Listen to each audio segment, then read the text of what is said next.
Hello again, and welcome to the third month of April. I thought I'd read to you today something a little bit longer, if you'll indulge me. It's a poem by Christopher Reid called Two Dogs on a Pub Roof, just in case you were missing the local pub. A little side note on this one, he finishes with the word Ruth, which in this instance doesn't actually refer to a person.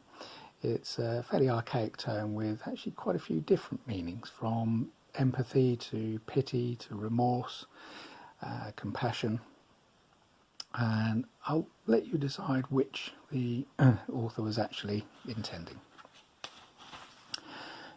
So here we are, Two Dogs on a Pub Roof. There are two dogs on a pub roof. One's called Garth, the other Rolf. Both are loud, but don't think they're all mouth.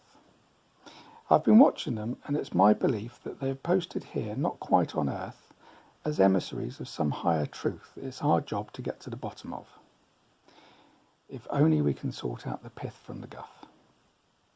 Garth's bark, no ordinary woof woof, it's a full throttle affair like whooping cough.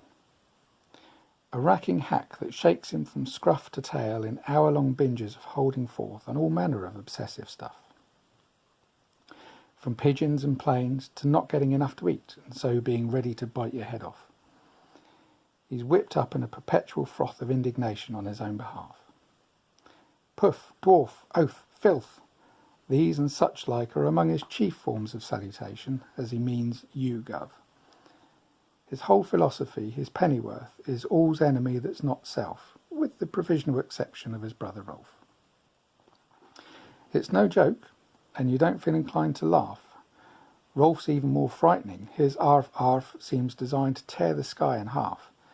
Every utterance an ultimate expletive, every one a barbed shaft, aimed accurately at your midriff, and transfixing you with impotent wrath. You and him, it bothers you both. The thing's reciprocal, a north-south axis that skewers the two of you like love. You're David and Goliath, Peter and the Wolf, Robin Hood and a sheriff, Mutt and Jeff, any ding-donging duo from history or myth that's come to stand as a hieroglyph for eternal foedom, non-stop strife. The old Manichaean fisticuffs, without which there'd be no story, no life, and the whole cycle of birth, breath, scoff, boff, graft, grief and death would amount to so much more waste of puff. Your spiritual partners, hand in glove, you and Rolfie, you and Garth. You and the two of them up on that roof, barking and hopping, acting tough, flinging their taunts across the gulf of the entire neighbourhood. You lot down beneath, you got a diabolical nerve? Who gave you permission to breathe? This is our gaff, this is our turf.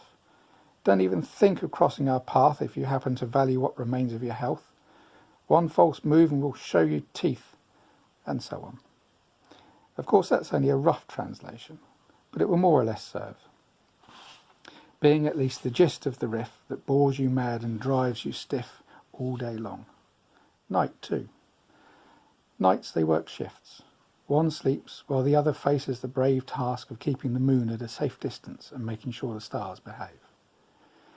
Which is why there are two of them, if you've begun to wonder, as you no doubt have.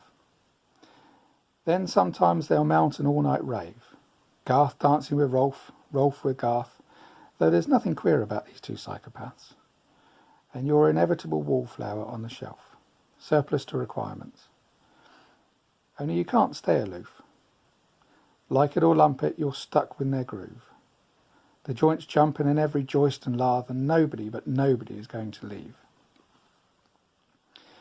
You're as free an agent as the flame-phased moth that's in thrall, flamboyantly befuddled and not fireproof.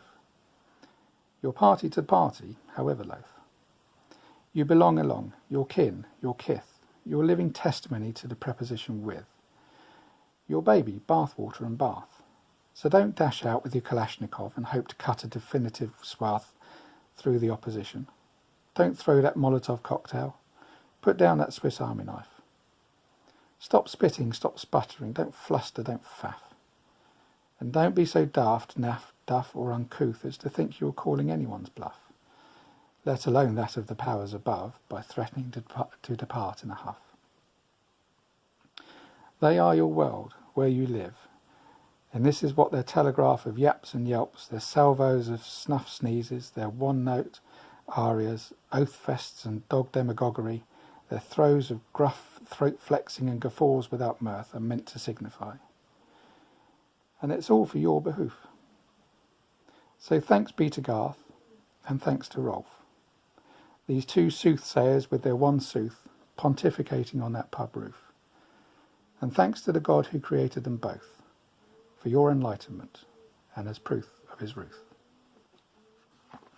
So there you go. If you're still there, thank you. And until tomorrow, goodbye.